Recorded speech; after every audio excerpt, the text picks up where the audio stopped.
Random thoughts.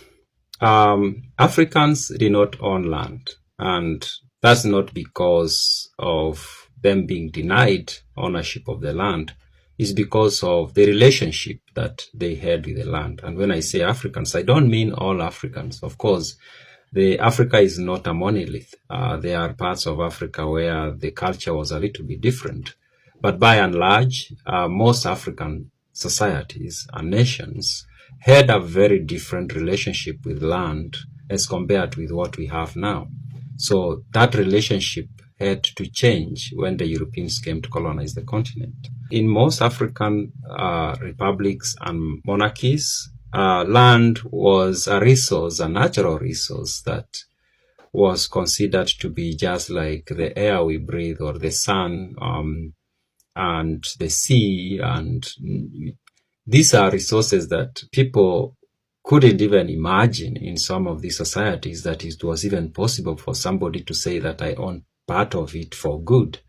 Like land was a resource that everybody or most people recognized or thought this is a thing that belongs to God or gods.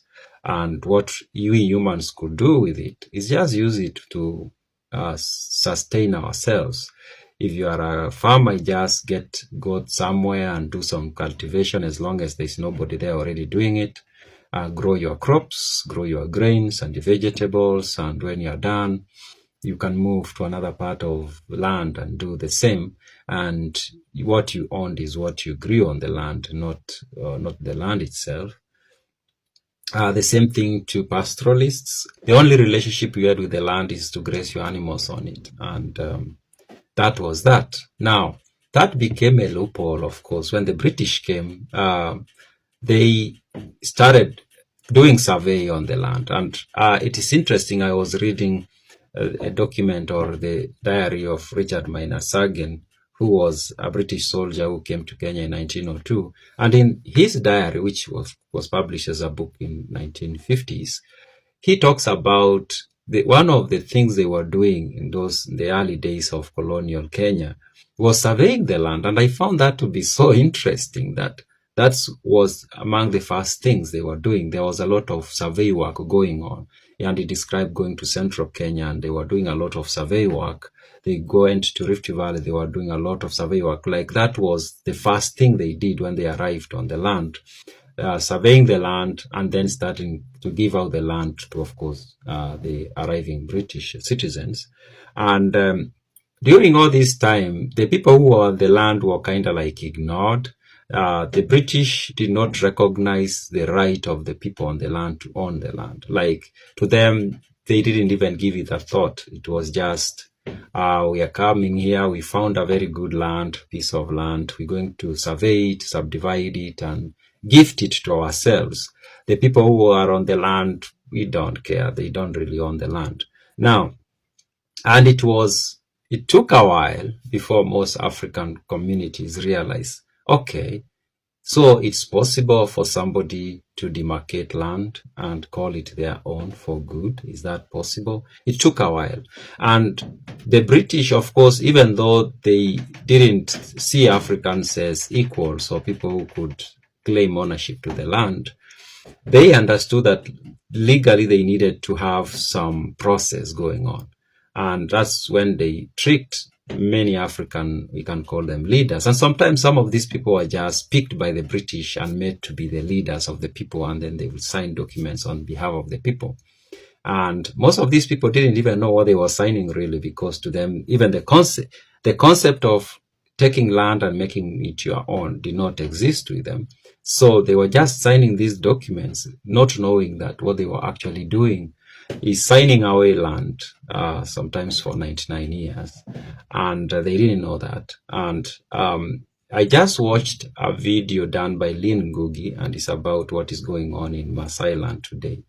Now, I'm going to talk about that as part of this trend that started with the arrival of the British to colonize the land. Now, when the British arrived, of course, they did what I've said they did. But when African countries became independent, some governments tried to roll back what had been done by the British. And that's how we arrived at what is called community land, trust land. In Kenya, they are called trust lands. These are lands that is recognized by the law as belonging to particular ethnic groups or particular groups of people.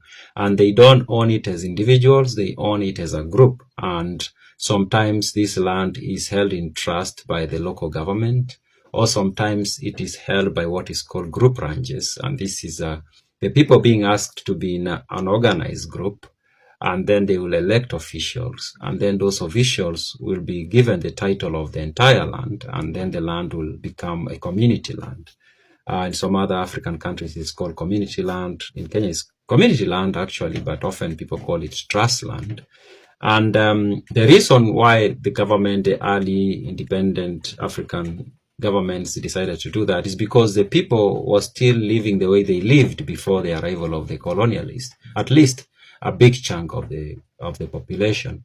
And part of that, for example, when it comes to pastoralists, is moving from one part to another depending on the season. So you have your animals, you stay in a particular part of the land where it's raining maybe, and then of course the weather changes, the climate or the weather changes, or the season of the year changes, and you need to move to another location where the weather is better during that time of the year. So the people are moving all over the place, or moving in particular patterns, of course. So they needed to retain these pieces of land as huge chunks of land so that you could move from here to another place which is maybe hundreds of miles away, where the climate is different from where you are coming from, and the seasons affect these different parts of the land differently. Of course, that created sustainability when it came to keeping animals. And so that's why most governments in Africa decided to retain some of these lands as community land, not subdivide it so that everybody has their land, which was basically trying to retain the lifestyle of the people.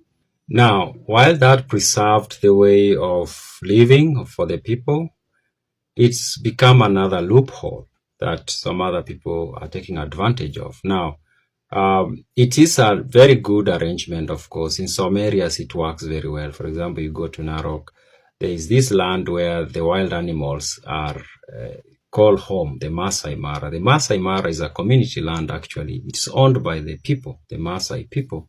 And it works because whatever is generated from tourism, part of it is shared with the people and it's used on the people. And that's good.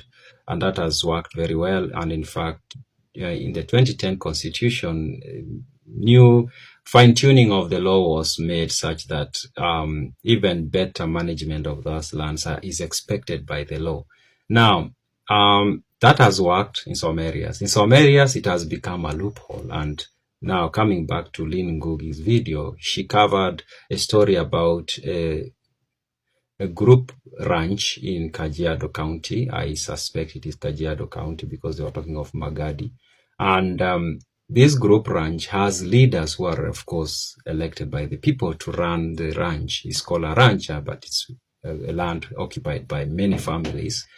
And these people are being compromised, and they are being compromised by international companies that are now coming in trying to tell them to buy or to be part of the carbon credit market, sort of like they are trying to have them sign documents that so that they will earn some money from the carbon market.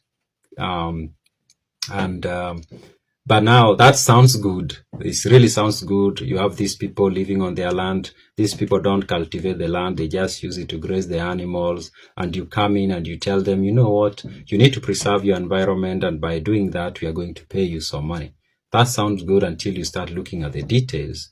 And basically what these companies are hoping for is for these people to sign these documents. And by signing these documents, they are basically giving up their right to use the land the way they want to, such that now the foreign company will determine how many animals each family can have, where they can move at what time of the year. And this is a contract for 40 years.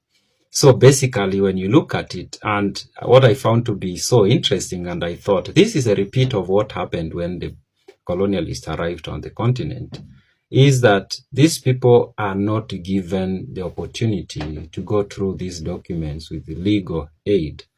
competent legal aid so that they understand what they are actually signing. That I found that to be so interesting, because that's what happened when the British came to Kenya, for example. They were having these chiefs, these leaders of the people, sign documents, and these chiefs did not understand what they were signing actually. They just signed, they were told it's beautiful, it's going to be good for you people, and they signed. The same thing is happening today, 2025.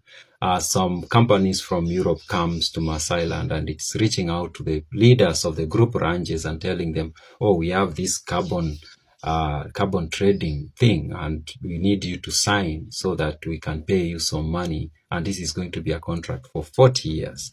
And now, the detail of the contract, which is not very well explained to the people, is that they are going to limit the number of animals you can keep per acre. They are telling them, I don't know, 1 or 2 cows per acre. Why these people keep thousands of cattle, cows and sheep and goat? It's their way of life. It's the way they've lived for maybe thousands of years. That's how they've lived, by keeping these huge numbers of animals, because the land they occupy is semi-arid. You can't do farming on that land. The only way you can use the land is to graze animals. And so each family will easily have 5,000 heads of cattle and maybe 3,000 sheep and maybe 2,000 goats. That's how they survive, because that's now is their livelihood. And now what's even more worrying is when you hear what they are being compensated with.